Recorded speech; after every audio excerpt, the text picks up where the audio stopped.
ID is Daradabdab once again, and sa video na 'to tuturuan kita kung paano ka gagamit ng Google Ads sa YouTube at sa Google search. Okay, so I'm Daradabdab. Um, I'm the creator of the coachdaradabdab.com. I'm the creator of Facebook Ads Masterclass Direction. Creator din ako ng daradabdabstore.com, kung saan meron din akong e-commerce store na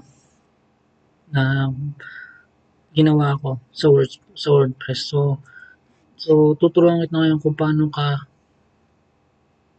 ka gagamit ng Google Ads. Okay, so type mo lang sa search sa Google na Google Ads, tapos click mo tong Google Ads search. Tapos lipat mo siya sa English. Tapos click mo tong start now.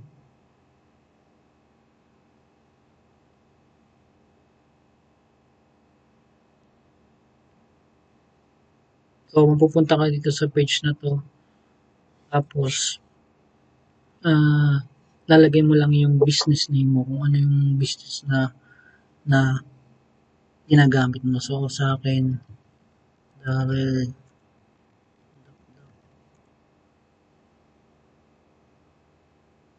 Okay, so pangalan ko nilagay ko. So dito, kapag nandito ka sa page na to, kailangan gamit mo yung email mo na active email mo. Okay, so click mo yung next. Tapos lalagay mo yung website mo dito. Okay, so balik tayo doon sa isang page.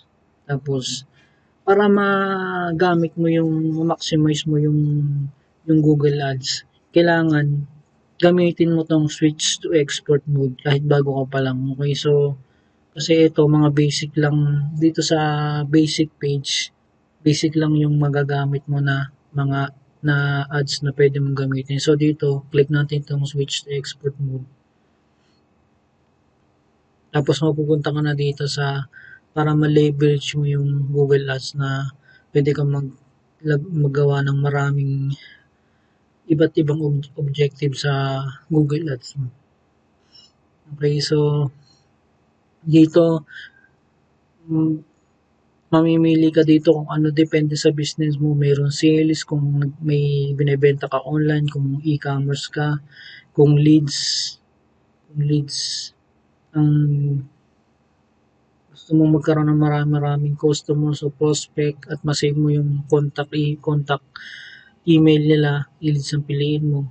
Itong website traffic, kung may website ka, papadala ka ng maraming visitor sa website mo. So product and brand consideration, ito yung encourage mo yung mga tao na ma-explore yung products mo. Okay, so brand awareness, ito yung kung may bago kang business, kung bago pa lang yung business mo, ina-aware mo sila na lalo na pag meron kang local business sa lugar nyo, pwede mo silang pupuntahin, pwede mo silang ma-aware na meron pa palang business sa lugar na yun. So, a promotion, kung may apps ka, pwede mong i-promote.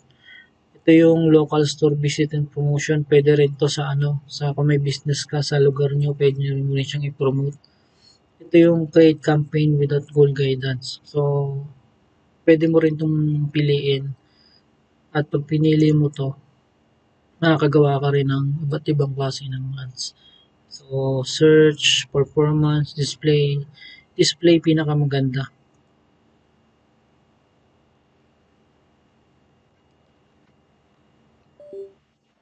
So, display yung pinakamaganda na gamitin mo kasi it will appear all across itong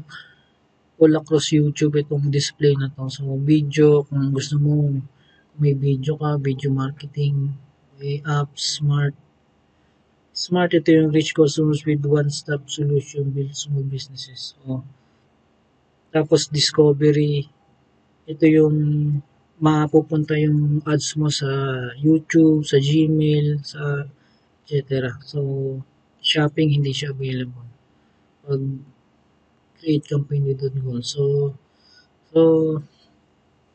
ito yung power ng ng Google Ads, no. Pwede mong i-advertise yung business mo sa Google Ads at siyempre ang tao ngayon nasa Google na.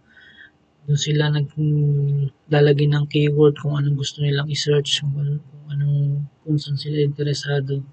And I hope na nakatulong sa itong video na to, and follow mo kung gusto mong matuto ng Google Ads sa mga susunod na video, and I hope na nagkaroon ka ng nag-get mo yung idea kung paano magkaroon ng Google Ads. And kung nagustuhan mo to, like mo, mag-comment ka at follow mo ako. So, see you on the next video.